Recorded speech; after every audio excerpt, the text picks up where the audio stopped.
உங்கள் முன்னேற்றத்தை தடுப்பது வெண்கலமாகிய விலங்கு. Saints in chains. சாபம் வெண்கலம். நிறைய பேருடைய வாழ்க்கையில சாபம் வரதுக்கு காரணம் தெரியுமா? மற்றவங்களை பார்த்து கம்பேர் பண்றது. இன்றைக்கும் இந்த சாபங்களை முறிக்கும்படி today we are going to pray that God will break the curse and move us from a position of a curse into a blessing. யாராவது ஒரு ஆமென் சொல்ல மாட்டேன்றே? ஹல்லேலூயா. Whatever you are going through is not by the will of God. நாம் கடந்து போவதெல்லாம் தேவனுடைய சித்தம் அல்ல. நாம் ஆசீர்வாதமாய் இருப்பது தேவனுடைய சித்தமாய் இருக்கிறது.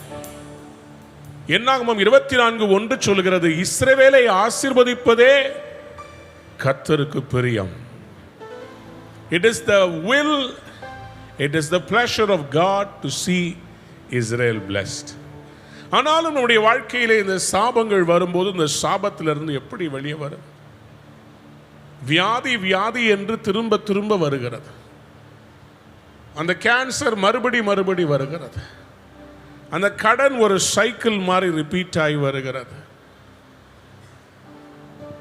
வேலையில் நிரந்தரமாக இருக்க முடியல. எவ்வளோ பிஸ்னஸ் ஆரம்பிச்சு பார்க்குறேன், தோல்வியில் முடிகிறது. சில பணம் வரும்னு எதிர்பார்த்துருக்கிறேன், இன்னைக்கு வரைக்கும் பணம் வரலை. ஆனால் இந்த லேண்டையாவது விற்கலான்னு பார்க்குறேன், முடியல. என் தலையெழுத்து இதுதான். என் லைஃப் இப்படியே தான் போகும். கடைசியில் நொந்து நம்மை நாமே சபிக்கிற ஒரு சூழ்நிலைக்கு தள்ளப்படுகிறோம் அல்லவா? இன்னைக்கு ஆண்டவர் அப்படிப்பட்ட சூழ்நிலைகளை மாற்றுவதற்காக தான் சாபங்களை ஆசீர்வாதமாய் மாற பண்ணுவதற்கு. அவருக்கு இஸ்ரவேல் ஆசீர்வாதமாய் இருப்பது தான் பிரியம். Today I want to pray that God will break open the curse. சாபம் எப்படிப்பட்டதுன்னா, அது ஒரு டோர். சாத்தான் உங்களை வாதிக்கிறதுக்கும், உங்க வாழ்க்கை கசந்து போய் நான் செத்தா நல்லா இருக்கும்னு நீங்க சொல்றதுக்கும் சாத்தான் பயன்படுத்துகிற ஒரு வாசல். If you don't properly judge that you are under a curse, you will be tempted to say that's it. ஆனால் ஆண்டவர் எப்படிப்பட்டவர்? சாபங்களை ஆசீர்வாதமாக மாற பண்ணுகிறவர்.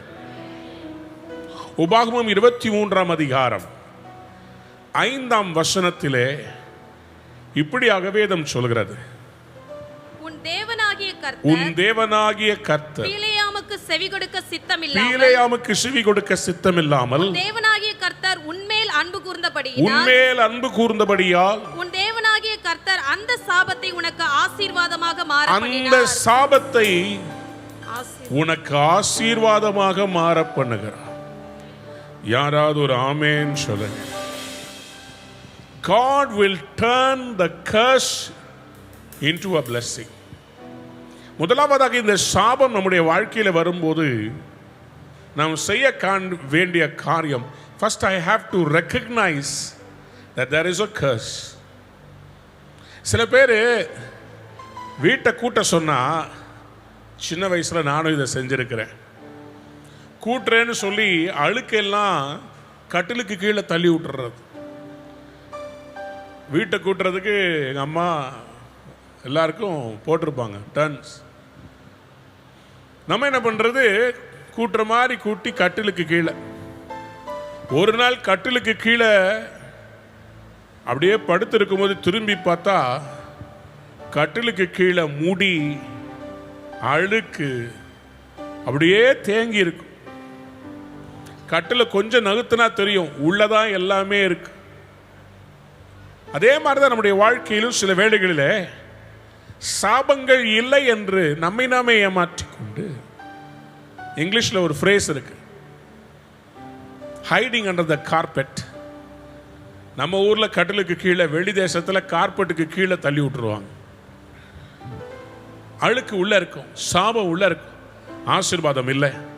ஆனா இன்றைக்கு என்ன செய்ய போறார்? அந்த சாபத்தை அவர் ஆசீர்வாதமாக மாற பண்ண சாபம் எப்படிப்பட்டது என்பதை காண்பிக்க விரும்புகிறார். வாசிங்கள் என்னோடு கூட ஏசாயா தீர்க்கதரிசன புஸ்தகம் 45 அதிகாரம் 4 வசனத்தை வாசிக்கலாமா? வெண்கல கதவுகளை உடைத்து இருப்பு தாழ்பால்களை முறித்து அந்தகாரத்தில் இருக்கிற பொக்கிஷங்களையும் ஒளிப்பிடத்தில் இருக்கிற புதையல்களையும் உனக்கு தருவேன். எத்தனை பேர் ஆமென் சொல்ல விரும்புறீங்க? நான் விசுவாசிக்கிறேன், இன்றைக்கு கர்த்தர் வெண்கலமாகிய சாபத்தின் தடைகளை உடைக்க போகிறார். ஹல்லேலூயா. வெண்கலம் என்கிற சாபம், bronze is a curse. வெண்கலம், ஆண்டவர் ஏன் வெண்கல கதவுன்னு சொன்னார்? ஏன் இரும்பு துரு பிடிச்ச தார்பால்னு சொல்றார்? வெண்கலத்தை ஏன் கர்த்தர் ஒரு தடையா வைக்கிறார்? மீகா 2:13 ஆண்டவர் சொன்னார். மீகா 2:13 தடைகளை நீக்கி போடுகிறவர் அவர்களுக்கு முன்பாக நடந்து போகிறார். அவர்கள் தடைகளை நீக்கி வாசலால் உட்பிரவேசித்து கடந்து போவார்கள். அப்போ அந்த வாசல்ல உட்பிரவேசிக்கிறதுக்கு வெண்கல கதவுகளை அவர் உடைக்க போகிறேன் என்கிறார். கர்த்தர் உங்கள்கிட்ட சொல்றாரு, நீங்க கொள்ளைப்புறமாய் போக போவதில்லை, பக்கவாட்டில் குதிக்க போறதில்ல, தலை நிமிர்ந்து வாசலுக்குள்ள போவீங்க. அதுக்கு பேர் தான் ஆசீர்வாதம். அதுக்கு தான் கர்த்தர் அந்த வெண்கல கதவை உடைக்கிறார். France doors. அது ஏன் ஆண்டவர் அபிஷேகம் பண்ணப்பட்ட இந்த சைரஸ் இவர்கிட்ட ஏன் அப்படி சொல்றார் ஆண்டவர்? He is an anointed king. And the Lord says, கோரேசே, உனக்கு முன்னாடி நான் அந்த வெண்கல கதவுகளை உடைப்பேன்பா. இந்த கோரேஸ் புறஜாதிகளின் ராஜா. He is not a Jew. ஆகவே இவனுடைய வாழ்க்கையிலே இவனுடைய மூதாதையர்கள் செய்த பாவத்தின் நிமித்தமாக சாபங்கள் முன்பாக நிற்கிறது. வெண்கலமாகிய சாபம் முன்பாக தடுத்து நிற்கிறது. அது என்ன பாஸ்டர் திருப்பி நீங்க வெண்கல கதவுன்னு சொல்றீங்க? ஏன் சங்கீதம் 107 சங்கீதத்திலே 15 வசனத்தை வாசித்து பாருங்கள். Psalm 107 and verse 15. கர்த்தர் வெண்கல கதவுகளை உடைத்து இருப்பு தாழ்பால்களை முறித்தார் என்று அவருடைய கிருபையின் நிமித்தமும் மனுபுத்திரருக்கு அவர் செய்கிற அதிசயங்களின் நிமித்தமும் அவரை துதிப்பார்களாக. யாராவது ஒரு பெரிய அல்லேலூயா சொல்றீங்களா? சத்தமா அல்லேலூயா. வெண்கல கதவுகளை உடைத்து இருப்பு தாழ்பாள் முறித்தார் என்று. எப்படி உடைக்க போறார்? கிருபையினால உடைய போகிறார். நான் தீர்க்க தரிசனமா சொல்றேன், உங்க லைஃப்ல வியாதின்ற அந்த வெண்கல கதவை கர்த்தர் உடைக்க போறார். உங்க லைஃப்ல பல நாளா நீங்க ட்ரை பண்ணி தோத்துட்டு இருக்கிற பிசினஸ்ல வெண்கலமாகிய சாபத்தை கர்த்தர் உடைக்க போறார்.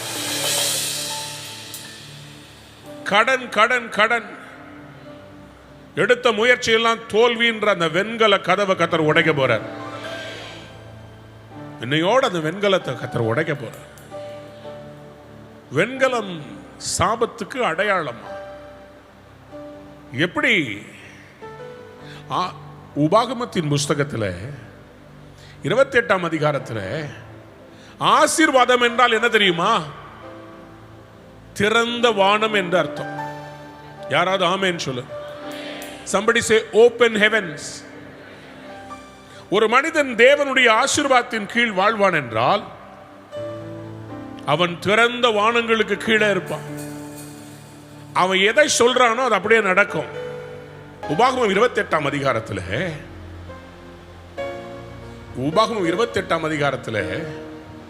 ஆசீர்வாதத்துக்கு அடையாளமா கர்த்தர் சொல்றாரு, ஏற்ற காலத்திலே உன் தேசத்திலே மழை பெய்யும்படி நீ கையிட்டு செய்யும் வேலைகளை எல்லாம் நோட் பண்ணிக்கோங்க.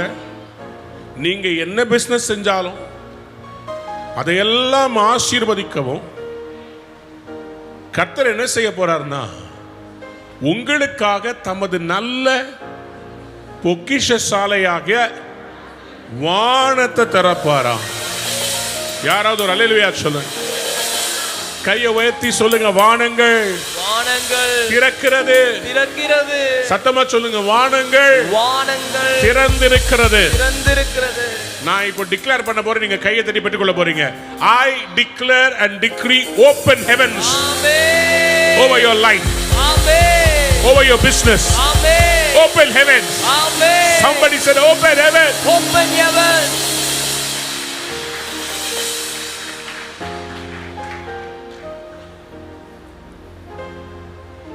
பரலோகம் இன்னைக்கு திறக்கிறது. வானத்தை திறந்தாதாங்க ஆசீர்வாதம் வரும்.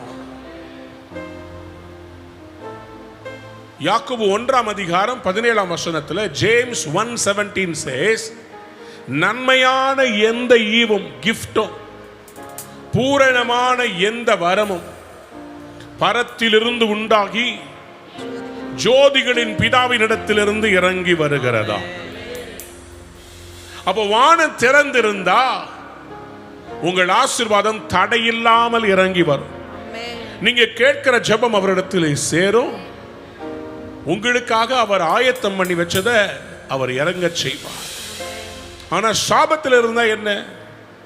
உபாகமம் 28:23 வாசித்து பாருங்களேன். உன் தலைக்கு மேலுள்ள வானம் வெண்கலமும் உனக்கு கீழுள்ள பூமி இரும்புமாய் இருக்கும். நல்லா கவனிங்க. எதற்காக அபிஷேகம் பண்ணப்பட்ட கோரேஸ் கிட்ட வெண்கலத்தை பத்தியும் இரும்பை பத்தியும் கர்த்தர் பேசுறார்னா, வெண்கலம் ஒரு சாபம், இரும்பு ஒரு சாபம். அதற்கு மதிப்பு இல்லைன்னு சொல்லல. ஆண்டவர் தன்னை ஐஸ்வர்ய சம்பர்ணராய் காண்பிக்கும் போது அவர் 2 உலோகங்களை பயன்படுத்தி சொல்லுகிறார். என்ன சொல்லுகிறார்?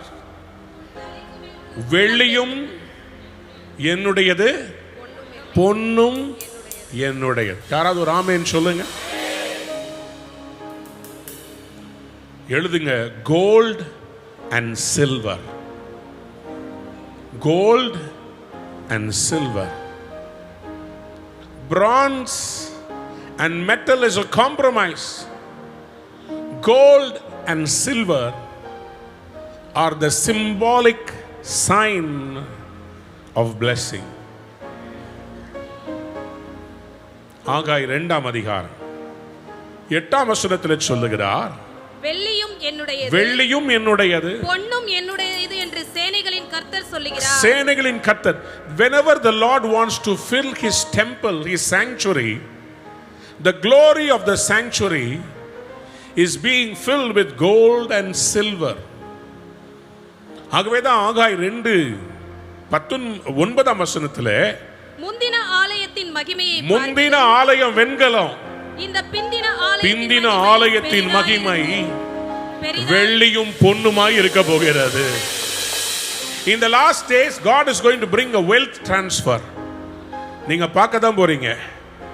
இந்த உலகம் கர்த்தருடைய பிள்ளைகிட்ட இருந்து திருடினதை கர்த்தர் நீதியாய் சபைக்குள்ள திருப்பி கொண்டு வர போறார். கிறிஸ்டியன் பிசினஸ் பீப்புள் ப்ராஸ்பர் பண்ண போறாங்க. ஆமென். ஆமென்.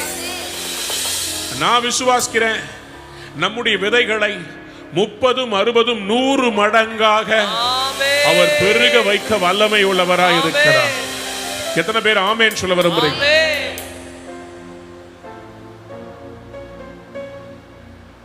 அதை குறித்து தான் ஆகாய் 2:9 வாசிக்கிறோம்.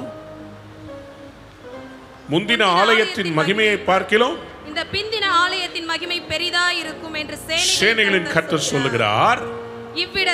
இவ்விடத்திலே சமாதானத்தை கட்டளையிடுவேன் என்று சேனைகளின் I கர்த்தர் will உரைக்கிறார். command peace in this place. Gold and silver. Gold and silver. அன்பான தேவனுடைய பிள்ளைகளே, லேவியராகமம் 26 19 வாசித்து பாருங்கள். whenever the Lord wanted to show the curse as a metaphor, he uses the metal of bronze and metal. இரும்பு. உங்கள் வல்லமையின் பெருமையை முறித்து, உங்கள் வல்லமையின் பெருமையை முறித்து, உங்கள் வானத்தை இரும்பை போலவும், உங்கள் வானத்தை இரும்பை போலவும், உங்கள் பூமியை வெண்கலத்தை போலவும் ஆக்குவேன். Interchangeably, God uses the bronze and the metal as a symbolism of curse. அங்க சொன்னார் வானம் வெண்கலம், பூமி இரும்பு. இங்க சொல்றாரு வானம் இரும்பா இருக்கும், பூமி வெண்கலத்தை போல இருக்கும். அப்படின்னா என்ன அர்த்தம்? மழை வராதுங்க. எசேக்கியேல் 34:26 ஆசீர்வாதமான மழை பெய்யும். எதுக்கு? அவரவருக்கு பயிர் உண்டாகத்தக்கதாக. உங்க வாழ்க்கையில இன்னைக்கு நீங்க மிஸ் பண்றது ஒரு ஆசீர்வாதமான மழை. அந்த blessed rain வந்துச்சுன்னா உங்க குளங்கள் நிரம்பும், உங்களுடைய வாய்க்கால் எல்லாம் நிரம்பி வழியும், உங்களுடைய களஞ்சியங்கள் நிரம்பி வழியும்.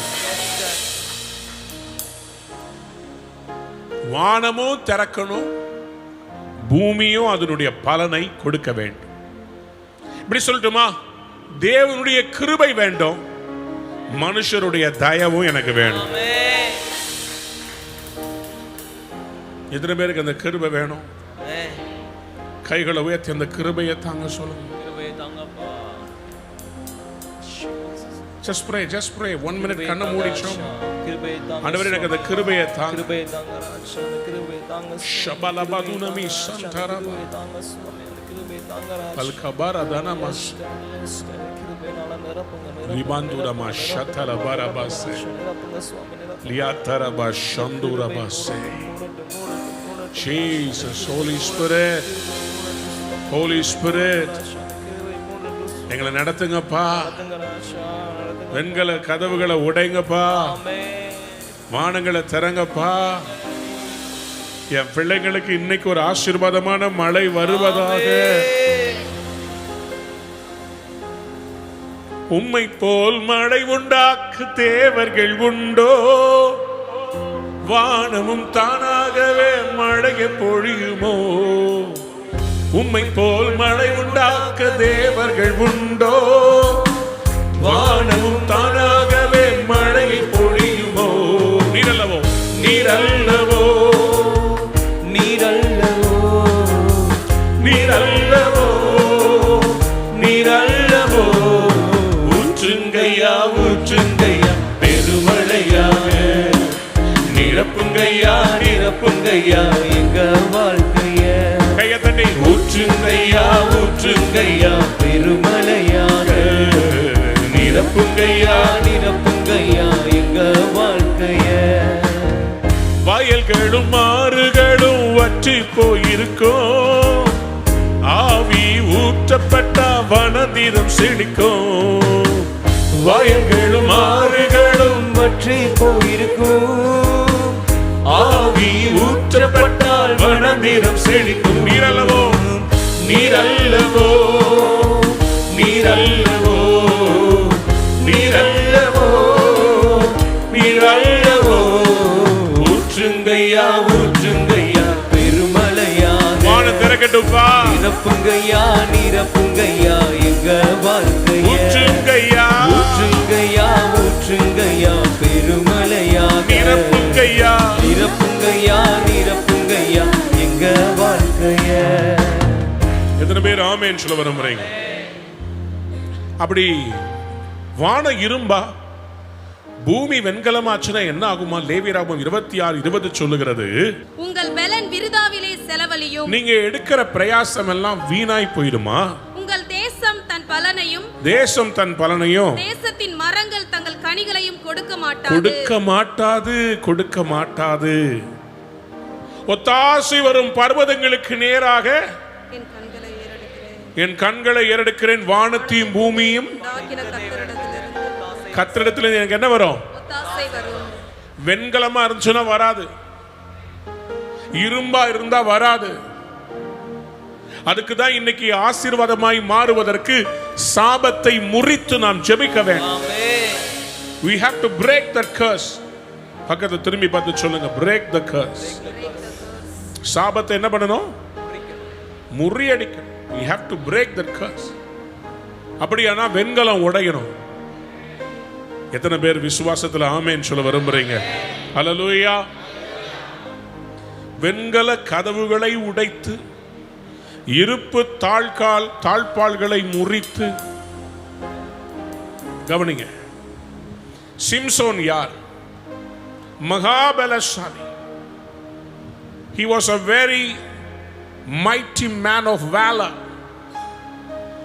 கர்த்தர் அவனுக்கு மகாபலத்தை கொடுத்திருந்தார். காசா பட்டணத்தின் இரும்பு கதவை பெயர்த்து தனி ஒரு மனிதனாய், காசா ஞாபகம் இருக்குதா? இப்ப இருக்குதே அதே காசா தான். அன்னைக்கு சிம்சோனை பிடிச்சு கட்டி வச்சது அதே காசா தான்.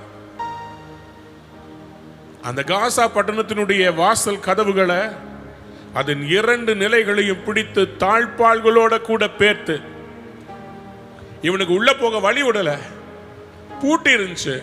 தலைவர் பார்த்தாரு, தாழ்பாலோட தூக்கிட்டார். கர்த்தர் இன்னைக்கு தாழ்பாலோட தூக்க போறார். சில நேரத்தில் கர்த்தர் கதவை உடைப்பாரு, பூட்டை திறப்பாரு. திறக்கலையா, தாழ்பாலோட தூக்க போறார். யாருக்குன்னு தெரியல, ஆனா உங்களுக்கு விரோதமா மொட்டை கடுதாசி போட்டு உங்களுடைய வளர்ச்சியை கெடுத்துக்கிட்டு இருக்கிற உங்க அலுவலகத்தில் இருக்கிற ஒருத்தரை தாழ்பாலோட தூக்க போறார். தாழ்பாலோட தூக்க போறார். உன் சத்துருக்களை தேடியும் காணாதிருப்பார். தாழ்பாலோட தூக்கிட்டு, காசா சமனான வெளியில இருக்குது. ஹெப்ரோன் மலை பிரதேசம், எத்தனையோ கிலோமீட்டர் நடக்கணும். தூக்கிட்டு நடந்தானா. அவன் தேவனுடைய அபிஷேகத்தினால் நிரப்பப்பட்டவனாக இருந்த போது, வானம் அவனுக்கு திறந்திருந்த போது, அவன் செய்ததெல்லாம் வாய்த்தது. சிம்சோன் கர்த்தருடைய ஆவியானவர் அவன் மேல் இறங்கி வந்தபோது, எத்தனை கயிறுகளை அவனை கட்டினாலும் அக்கினிப்பட்ட நூல் போல அவைகள் அருந்து விழுந்தது. காரணம் என்ன? ஜெபம் கேட்கிற ஒரு நல்ல நிலையிலே சிம்சோன் வாழ்ந்து கொண்டிருந்தார். ஆனால் என்றைக்கு பாவத்திலே விழுந்து தேவ பிரசன்னத்தை அவர் இழந்தாரோ, நியாயாதிபதிகளின் புஸ்தகம் 16ஆம் அதிகாரம் 21ஆம் வசனம் இப்படியாக சொல்லுகிறது. Judges chapter 16 verse 21. பெலிஸ்தர் அவனை பிடித்து அவன் கண்களை பிடுங்கி அவனை காசாவுக்கு கொண்டு போய், ஓ எக்ஸ்கியூஸ் மீ, அவன் கண்களை பிடித்து அவனை எங்க கொண்டு போனாங்களா? டேய், எந்த காசாவுல நீ அப்படியே ஃபுல் கதவை உடைச்சு தூக்கிட்டு போனியோ, அதே காசாவுக்கு அவனை திருப்பி கொண்டு வர. ஏன் இன்னைக்கு சில பேரை மறுபடியும் அவங்க எதுல இருந்து தப்பிச்சாங்களோ அதிலே மாற்றாங்க தெரியுமா? ஏன்னா தேவனுக்கு பிரியமில்லாத பிரதிஷ்டையை கெடுக்கிற காரியங்களை செய்யும். சிம்சோனுடைய பலன் அவனுடைய முடியின் நீளத்தில் இல்ல, முடியின் ஆழத்தில் இருந்து பிரதிஷ்டையில் இருந்தது. It is not the length of the braid of Samson. It was the depth of the dedication of that hair for God. ஆசீர்வாதம் என்பது மக்கள் பார்க்கிற அளவு அழகாக, சௌந்தரியமாக, நீளமாக, பெரிதாக இருப்பதல்ல. தேவனோடு நீங்கள் செய்திருக்கிற உடன்படிக்கையின் ஆழத்தில் இருக்கிறது. அஸ்திபாரம் நல்லா இருந்துச்சுன்னா ஆசீர்வாதம் உயர உயர எழுந்துகிட்டே இருக்கு. தேவன் வெளியே தோன்றுகிற மாளிகையை பார்த்து இம்ப்ரெஸ் ஆக மாட்டார். ஆழத்தில் இருக்கிற அஸ்திபாரத்தை தான் அவர் பார்க்கிறவராய்.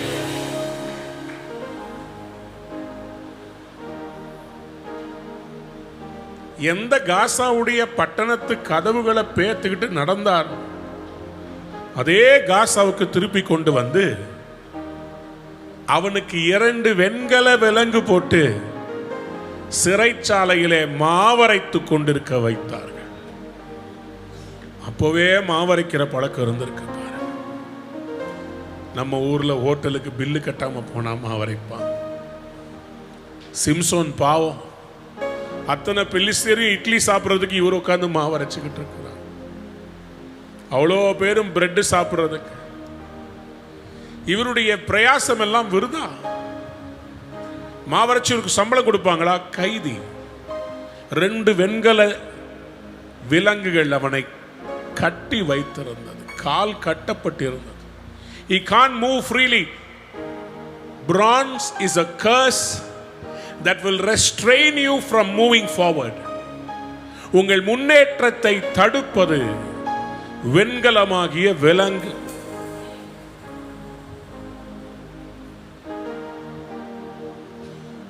இரும்பு வெண்கலம் பரிசுத்தவான்களுடைய கால்களை கட்டி வைத்திருக்கும், தெரியுமா? ஆனா அதை உடைப்பேன் என்று கர்த்தர் சொல்கிறார். யோபுவின் புஸ்தகத்தில் ஆண்டவர் சொல்றாரு, அவருடைய கால்கள்ல விலங்கிடப்பட்டு இருந்தாலும் யோபு அவருடைய வாழ்க்கை ஒரு விலங்கிடப்பட்ட நிலைமை. அவர் ஒரு பரிசுத்தவான். நான் இப்படியாய் சொல்லுகிறேன், saints in chains. I say that again, saints in chains.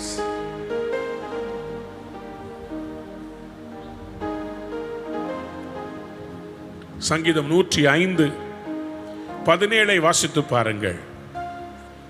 அவர்களுக்கு முன்னாலே ஒரு புருஷனை அனுப்பினார், யோசேப்பு சிறையாக விற்கப்பட்டான். யோசேப்பு சிறையாக விற்கப்பட்டான். எத்தனை பேர் ஆமென் சொல்ல விரும்புறீங்க? அவன் கால்களை விலங்கு போட்டு ஒடுக்கினார்கள். 18ஆம் வசனம், அவன் கால்களை விலங்கு போட்டு ஒடுக்கினார்கள், அவன் பிராணன் இரும்பில் அடைப்பட்டிருந்தது. Can you see that his life was controlled by this iron? யோசேப்பு யார்? தரிசனங்களை கண்டவன், ஆனால் இலங்கைக்கு விலங்கிடப்பட்டு இருக்கிறான். பரிசுத்தவான்களுக்கு கூட விலங்குகள் வருங்க.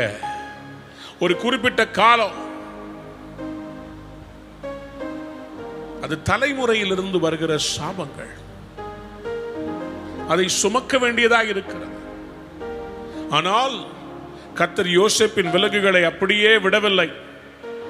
கர்த்தர் சொன்ன வார்த்தை நிறைவேறுகிற வரையிலும் யோசேப்பை செயின்ல வச்சிருந்தார்.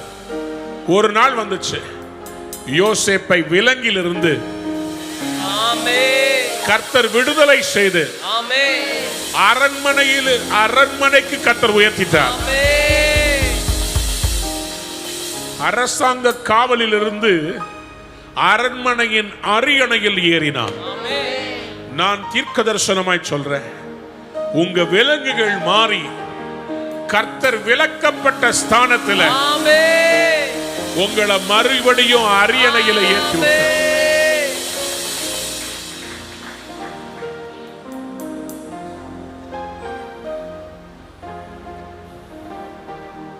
எத்தனை பேர் ஆமென் சொல்ல விரும்புறீங்க?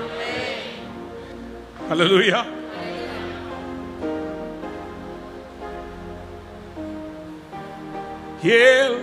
எல்லோஹே எல்லோஹே எல்லோஹே உம்மை துதிப்பேன். எல்லோஹே எல்லோஹே எல்லோஹே உம்மை துதிப்பேன். உம்மை நம்பி வந்தேன், நான் வெட்கப்படல. உம் கரம் என்னை கைவிடல. கையதலே. உம்மை நம்பி வந்தேன், நான் வெட்கப்படல. உம் கரம் என்னை கைவிடல. வெறும் கையா கடந்து வந்தேன், இரு பரிவாரங்கள் எனக்கு தந்தீர். வெறும் கையா கடந்து வந்தேன், இரு பரிவாரங்கள். எல்லோஹே எல்லோஹே எல்லோஹே உம்மை துதித்து மனமே. எல்லோஹே எல்லோஹே எல்லோஹே உம்மை துதிப்பேன். எத்தனை பேர் ஆமென் சொல்ல விரும்புறீங்க? யோபுவுக்கு கூட அப்படி நடந்துச்சு. யோபுவின் புஸ்தகம் 36ஆம் அதிகாரம் 13ஆம் வசனத்தை வாசித்து பார்க்கலாமா? மாயமுள்ள இருதயத்தார் குரோதத்தை குவித்துக் கொள்கிறார்கள்.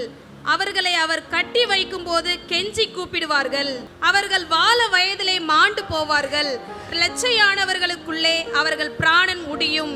சிறுமைப்பட்டவர்களை அவர் சிறுமைக்கு நீங்களாக்கி, அவர்கள் ஒடுக்கப்பட்டிருக்கையில் அவர்கள் செவியை திறக்கிறார். அப்படியே அவர் உம்மையும் நெருக்கத்திலிருந்து விலக்கி ஒடுக்கமில்லாத விசாலத்திலே வைப்பார். கைகளை உயர்த்தி ஒரு அல்லேலூயா சொல்றேன்.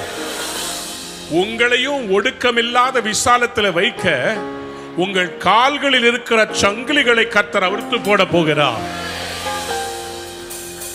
வெண்கலமான சங்கிலியா இருந்தாலும் இரும்பு சங்கிலியா இருந்தாலும்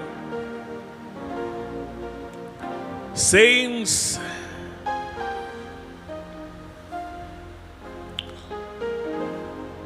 யோபு 36:8 சொல்லுகிறது, அவர்கள் விலங்குகள் போடப்பட்டு உபத்திரவத்தின் கயிறுகளினால் கட்டப்பட்டிருந்தாலும் அவர் அவர்கள் கிரியையையும் மிஞ்சி போன அவர்கள் மீறுதல்களையும் அவர்களுக்கு தெரியப்படுத்தி அக்கிரமத்தை விட்டு திரும்பும்படி அவர்கள் செவியை திறந்து கடிந்து கொள்ளுகிறார்.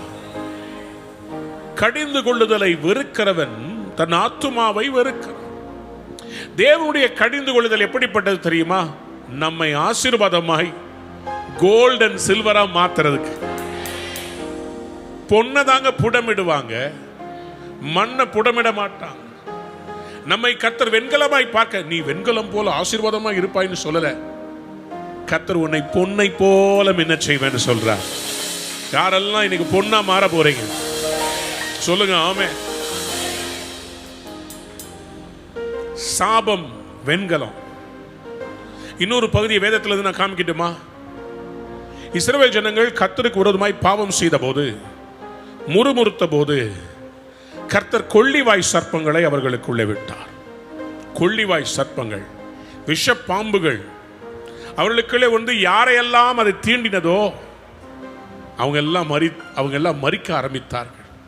ஏன் இந்த சாபம் தெரியுமா? நிறைய பேருக்கு கர்த்தர் கொடுக்கிறதுல ஒரு சந்தோஷம், திருப்தி இல்லை. They are not satisfied with what God has given them. அவங்க சொன்னாங்க, இந்த மன்னா எங்களுக்கு வெறுப்பா இருக்கிறது. என் மனைவியை பார்த்தாலே எனக்கு கடுப்பா இருக்கு. அது மூஞ்சில முழிச்சாலே எனக்கு எரிச்சலா வருது.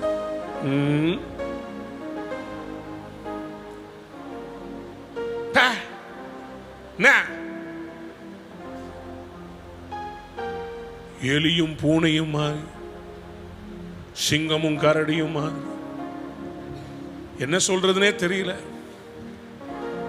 அன்பார்ந்தவருடைய பிள்ளைகளே, மோசேக்கு விரோதமா பேசி,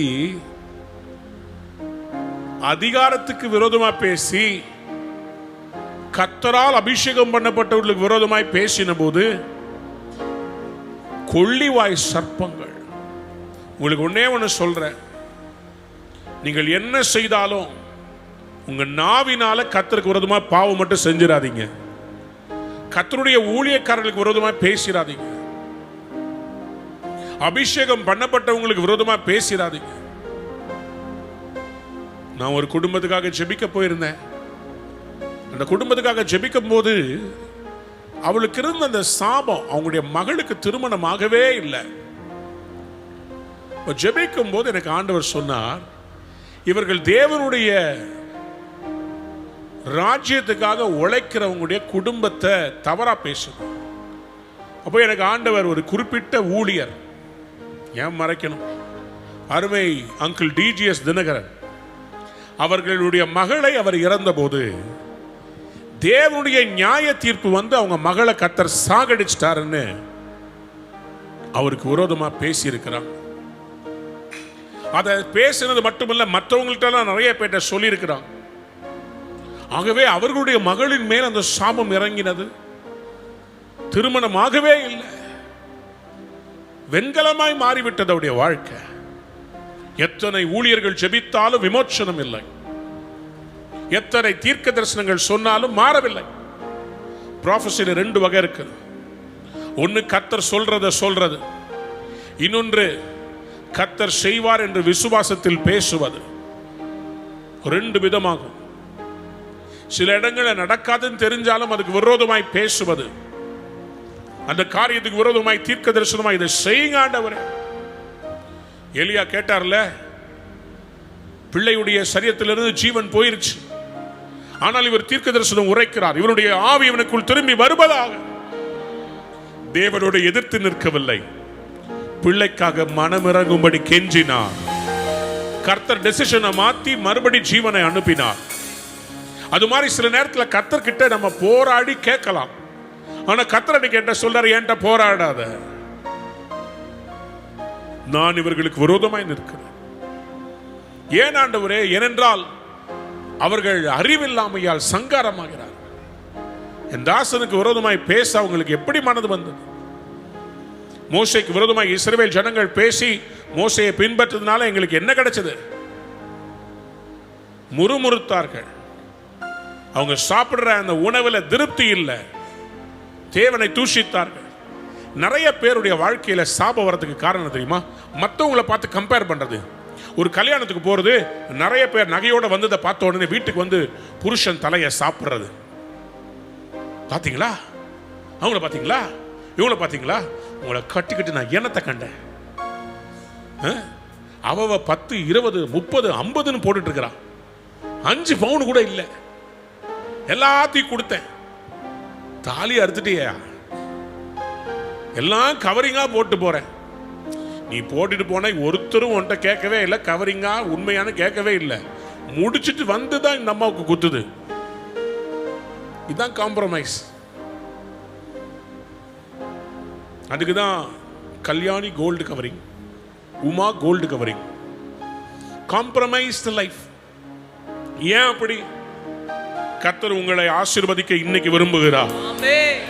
உங்க டூப்ளிகேட் எல்லாம் ஒரிஜினலாய் மாறுவதாக.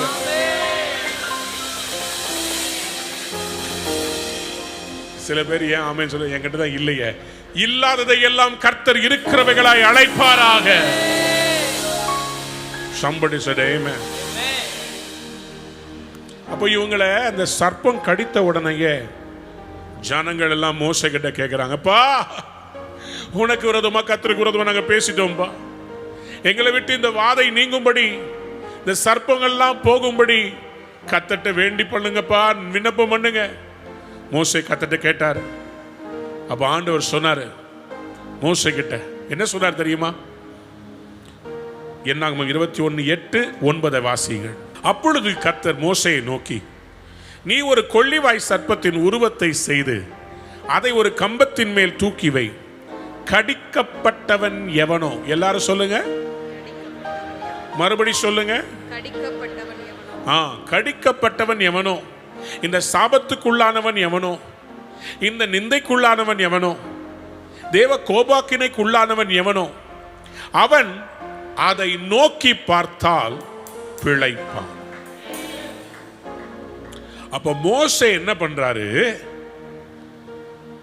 வாசிங்க 9ஆம் வசனம். அப்படியே மோசே ஒரு வெண்கல சர்ப்பத்தை உண்டாக்கி. ஏன் கோல்டுல செய்யக்கூடாது? ஹலோ, கோல்டு எல்லாம் எங்க ஆண்டவருடைய ஆசரிப்பு கூடாரத்தில் இருக்குங்க. உடன்படிக்கை பெட்டிய மூடி இருந்தது கோல்டு.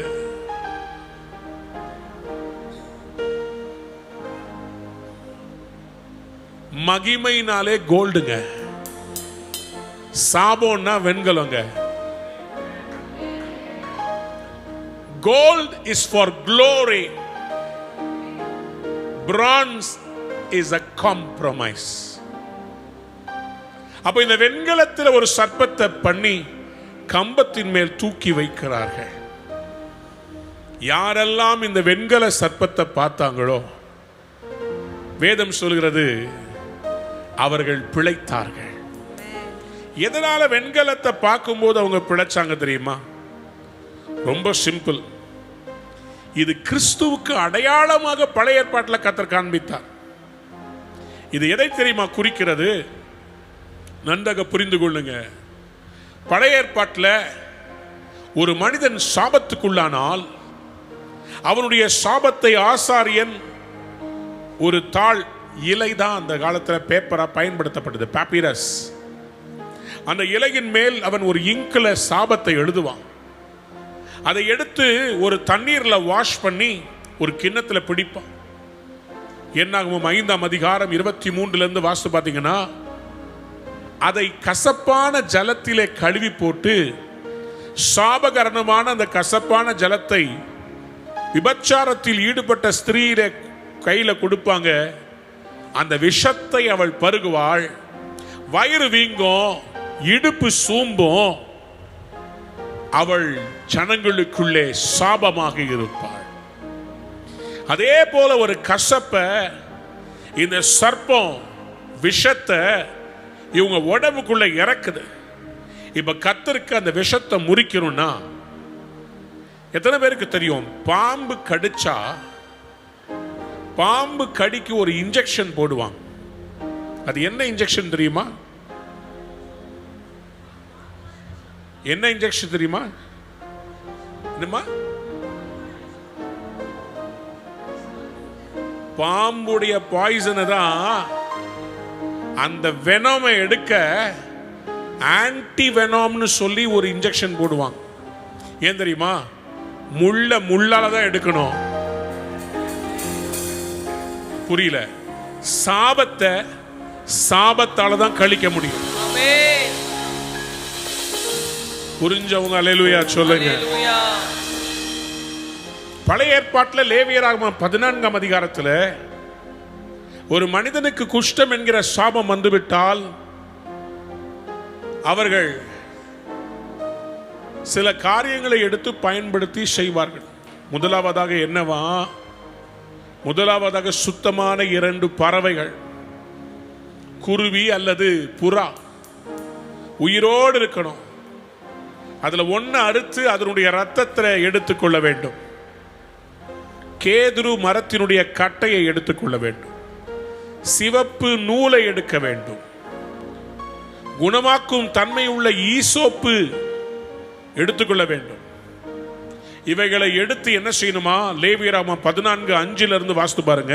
பின்பு ஆசாரியன் அந்த குருவிகளில் ஒன்றை ஒரு மண்பாண்டத்தில் உள்ள ஊற்று நீர் மேல் கொள்ள சொல்லி, உயிருள்ள குருவியையும் கேதுரு கட்டையையும் சிவப்பு நூலையும் ஈசோப்பையும் எடுத்து இவைகளையும் உயிருள்ள குருவியையும் ஊற்று நீர் மேல் கொல்லப்பட்ட குருவியின் ரத்தத்திலே தோய்த்து குஷ்டம் நீங்க சுத்திகரிக்கப்படுகிறவன் மேல் 7 தரம் தெளித்து அவனை சுத்தம் பண்ணி உயிருள்ள குருவியை வெளியிலே விட்டுவிட கடவன்.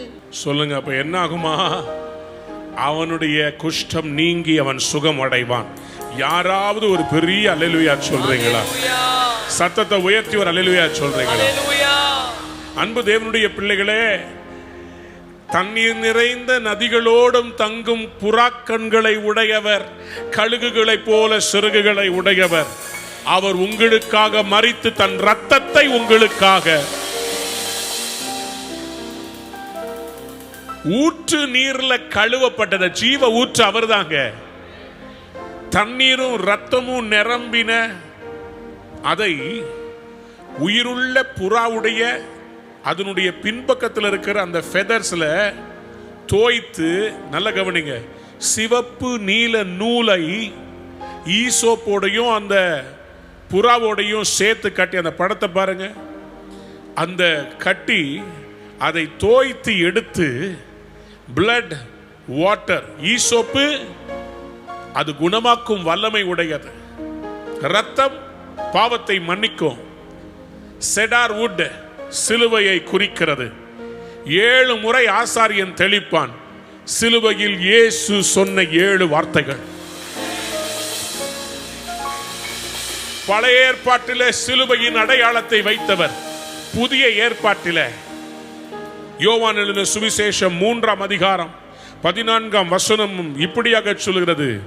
ஜான் 3:14-15. சர்ப்பமானது மோசேயினால் வனாந்தரத்திலே உயர்த்தப்பட்டது போல மனுஷகுமாரனும் தன்னை விசுவாசிக்கிறவன் எவனோ அவன் கெட்டு போகாமல் நித்திய ஜீவனை அடையும்படிக்கு உயர்த்தப்பட வேண்டும். கைகளை உயர்த்தி ஆமென் சொல்லுங்களே. ஹல்லேலூயா, ஹல்லேலூயா.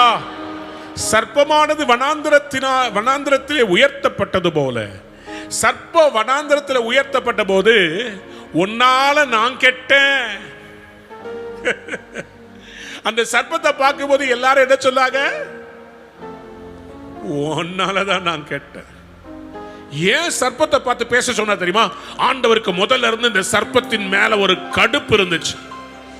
ஏதேன் தோட்டத்தில் அவருடைய அன்பு பிள்ளைகள் ஆதாம் ஏவாளை இந்த சர்ப்பந்தானே வஞ்சித்தது, அந்த விஷம்தானே சாபத்துக்குள்ளாக்கினது. அந்த சாபத்தை முறிக்கணும்னா, டேய் சர்ப்பமே, சாத்தானே, உன்னாலதான்டா இப்படி ஆன. என் வாழ்க்கையில உன் விஷம் வேணாம். ஆண்டவரே, இயேசுவை அனுப்பும், சிலுவையிலே மரிக்க, சிலுவை மரணத்தினால் பாதாளத்தை ஜெயித்த, சிலுவையின் ரத்தத்தினால் சாபங்களை முறித்த, முள்முடி சூட்டப்பட்ட, சாபமான முள்முடியை சுமந்ததினால், சாபமான சிலுவையை சுமந்தபடி என் வெண்கலத்தை மாத்துங்க ஆண்டவரே. வெண்கல சர்ப்பம் போல தொங்கப்பட்ட இயேசுவை நோக்கி பார்த்தா, இன்னைக்கு உங்க சாபத்தை கர்த்தர் மாத்த போறார். உங்க சாபங்களை கர்த்தர் மாற்ற விரும்புகிறார். உங்க வெண்கலம் எல்லாம் தங்கமாய் மாறப் போகிறது. அதனாலதான் என்னமோ தெரியல, ஆண்டவர் ஆசரிப்பு கூடாரத்தில் உடன்படிக்கை பெட்டிய தங்கத்துல பண்ண சொன்னார். சமூக தப்பத்தின் மேஜை இதெல்லாம் உள்ள இருந்ததெல்லாம் தங்கம். ஆனா வெளிப்பிரகாரத்தில் வெண்கல தொட்டி, வெண்கல பலிபீடம். யாத்ராமத்தின் புஸ்தகம் 39ஆம் அதிகாரம் 39ஆம் வசனத்தை வாசித்து பாருங்கள். Exodus 39:39. வெண்கல பலிபீடத்தையும், வெண்கல பலிபீடத்தையும், அதன் வெண்கல சல்லடையையும், வெண்கல சல்லடையையும், அதன் தண்டுகளையும், அதன் சகல பனிமுட்டுகளையும், தொட்டியையும் அதன் பாதத்தையும், தொட்டியையும் அதன் பாதத்தையும், பிரகாரத்தின் தொங்கு திரைகளையும். பாருங்க, இது எல்லாத்தையும் வெண்கலத்துல கர்த்தர் பலிபீடத்தையும் தொட்டியையும் செய்ய சொன்னார். பலிபீடத்தின் மேல்தான் பாவத்தின் பிராயச்சித்தம், தொட்டியில் பாவங்களை கழுவுகிற சுத்தமான தண்ணீர், ஜீவ நதி. எத்தனை பேர் ஆமேன் சொல்ல விரும்புறீங்க? உங்க பலிபீடத்துல வெண்கலமாய் கர்த்தர் தம்மை மாற்றிக்கொண்டு நம்மை பொன்னாக மின்னச் செய்கிறவர். புரிஞ்சவங்க அல்லேலூயா சொல்லுங்க. யாத்ரா 30:18 வாசிக்கும் போது, கழுவுகிறதற்கு வெண்கலத்தால் ஒரு தொட்டியையும் வெண்கலத்தால் அதன் பாதத்தையும் உண்டாக்கி அதை ஆசரிப்பு கூடாரத்திற்கும் பலிபீடத்திற்கும் நடுவே வைத்து அதிலே தண்ணீர் வார்ப்பாயாக. தேவ பிள்ளைகள் அறிந்து கொள்ள வேண்டும், மாம்சத்தை சுட்டெரித்து இயேசுவின் இரத்தத்தினால் நம்மை கழுவி நாம் பிதாவினுடைய செல்ல பிள்ளைகளாய் மாறும் போது கர்த்தர் என்ன மாதிரி செய்வார் தெரியுமா? உங்க தலைய வெண்கலமா இல்ல, உங்க தலைய பொற்கிரீடத்தால சூட்டுவார். நீ தேவனுடைய கையிலே அலங்காரமான கிரீடமோ ராஜ முடியுமாயிருப்பார்.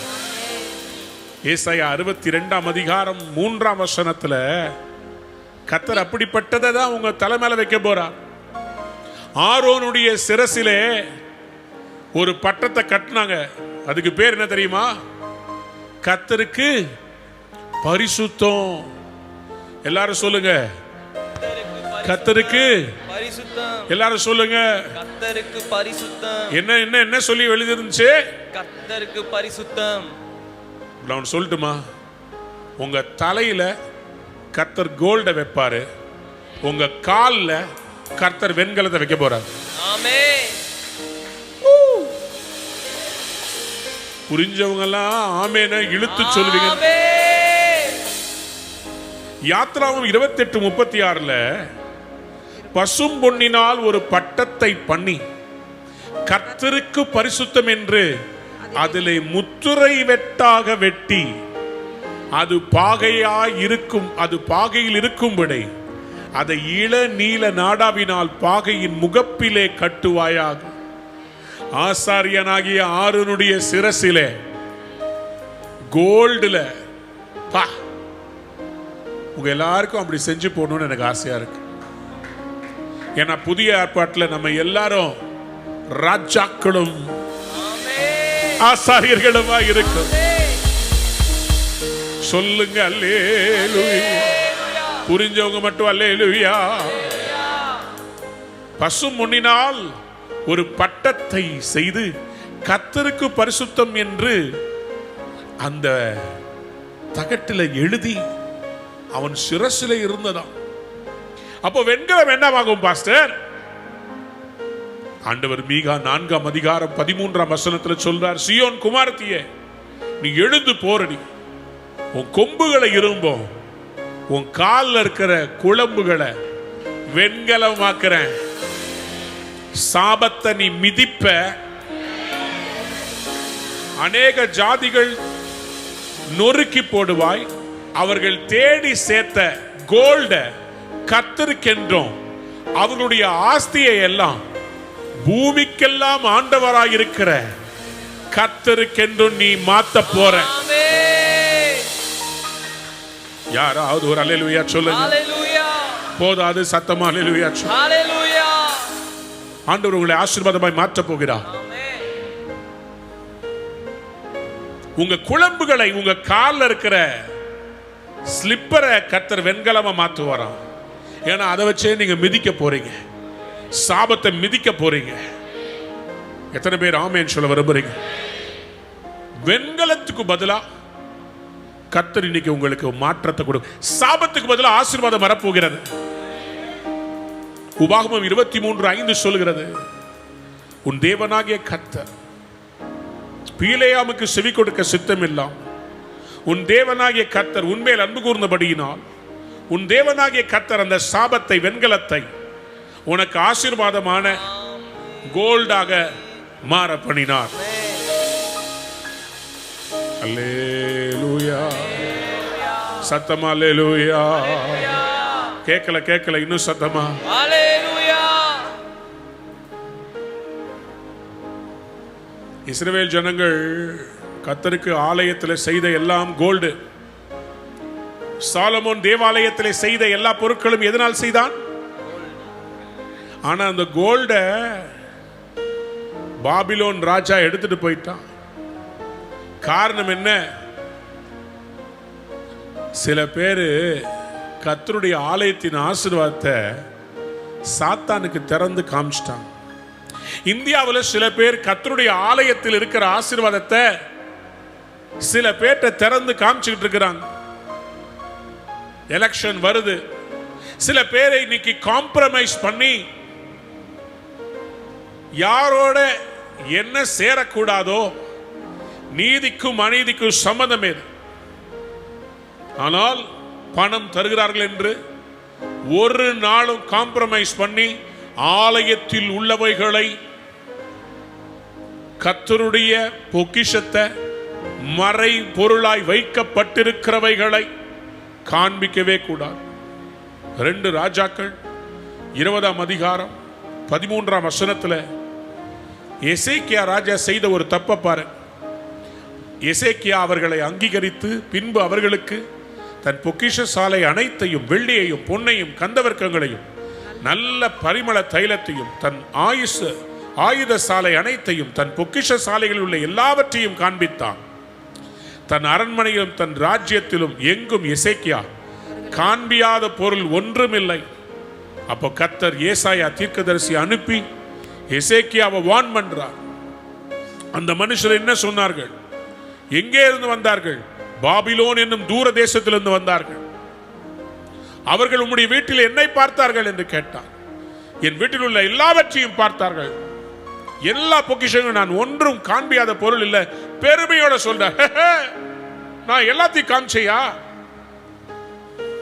அப்ப அவர் சொல்றார், இதோ நாட்கள் வரும், அப்பொழுது உமது வீட்டில் உள்ளதிலும் உமது பிதாக்கள் இந்நாள் வரைக்கும் சேர்த்தலும் ஒன்றும் மீதியாக வைக்கப்படாமல் எல்லாம் பாபிலோனுக்கு கொண்டு போட போகும்.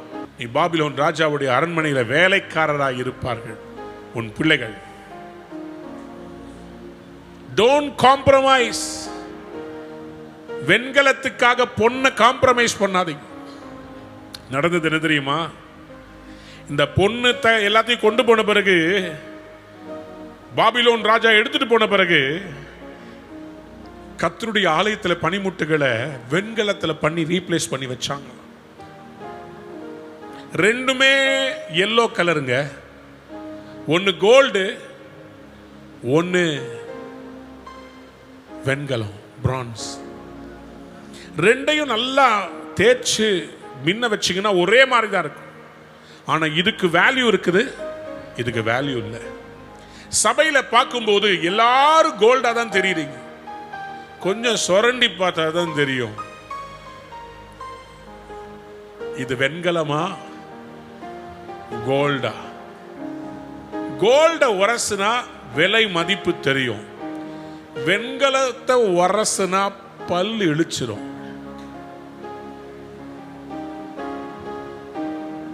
கோல்ட வித்தா பணம் கிடைக்கும். வெண்கலத்தை போட்டா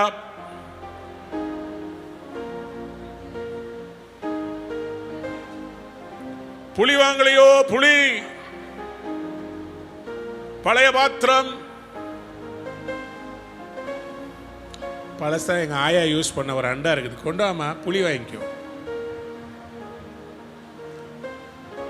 வெண்கல ஒரு காம்ப்ரமைஸ், கோல்டு தேவனுடைய பெஸ்ஸிங். யாரெல்லாம் வெண்கலத்திலிருந்து கோல்டு ஆன ஆண்டருடைய பெஸ்ஸிங்குள்ள மூவ் பண்ண விரும்புறீங்க? உங்க தலைக்கு மேல கர்த்தர் இப்போ வானங்களை, வெண்கல வானங்களை திறக்க போகிறா. எத்தனை பேர் ஆமேன்னு சொல்ல விரும்புறீங்க? சத்தமா ஒரு ஆமேன்னு சொல்லுங்க. ஒரு வசனத்தை வாசித்து நான் உங்களுக்காக ஜெபிக்க போறேன். நல்லா கவனிங்க.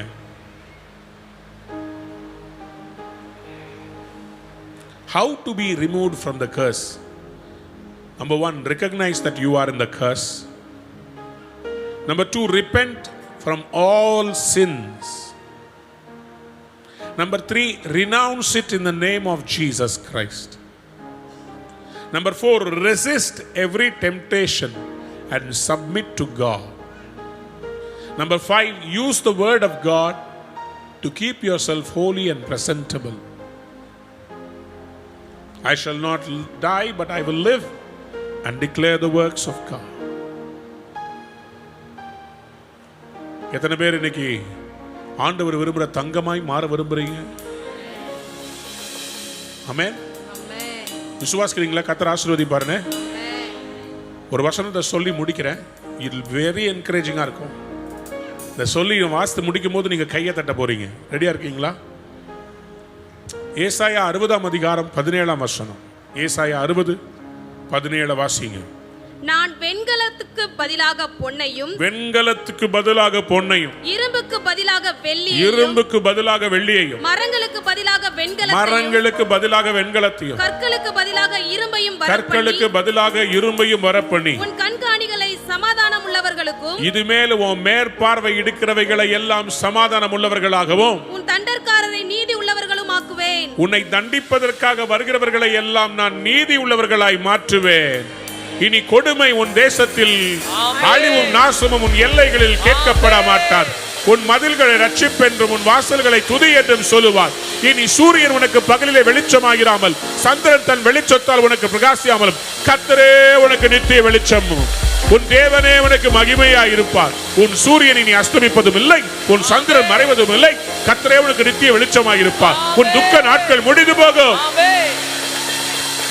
You will be a blessing. Amen. You will never be a compromise. Yes, sir.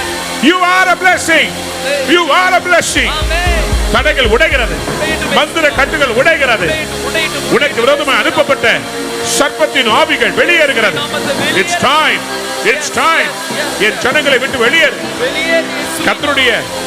கர்த்தர் சபிக்காதவனை எப்படி சபிக்க முடியும்? கர்த்தர் ஆசீர்வதிக்கிறார், அதை உன்னால் திருப்ப முடியாது. தேவ பிள்ளையே, எழும்பு எழும்பு பிரகாசி. உன் ஒளி வந்தது. கர்த்தருடைய மகிமை உண்மையில் இறங்கி வந்தது. அவருடைய கரம் மேல வருகிறது. நீ இனிமேல் சாபம் இல்லை. நீ பழைய பாவத்துக்கு போக மாட்டீங்க. விபச்சார எண்ணங்கள் இப்பொழுது வெளியே போ. விபச்சார எண்ணங்கள் வெளியேறு. தாகடா தாலாபா ஷண்டரா பாலா ஹதரா திகபாரபா கத்த சொல்ல, நான் இனி உன்னை பரிசுத்தம் என்று அழைக்கிறேன். ஆமென். இனி உன்னை பரிசுத்தம் என்று அழைக்கிறேன். அன்பான நேயர்களே, இந்நிகழ்ச்சியில் கொடுக்கப்பட்ட வாக்குத்தத்தங்களும் தீர்க்க தரிசன வார்த்தைகளும் உங்களுக்கு ஆசீர்வாதமாய் இருந்திருக்கும் என்று நாங்கள் நம்புகிறோம். நீங்கள் பெற்ற ஆசீர்வாதங்களையும் ஜெப விண்ணப்பங்களையும் மற்றும் உங்கள் காணிக்கைகளையும் அனுப்ப வேண்டிய எங்கள் முகவரி: ரூவா ஊழியங்கள், எண் 82, ஜவஹர்லால் நேரு சாலை, சிம்ஸ் மருத்துவமனை எதிரில், வடபழனி, சென்னை 26. உங்கள் காணிக்கைகளை ஆன்லைன் மூலமாக எளிதாக செலுத்தலாம்.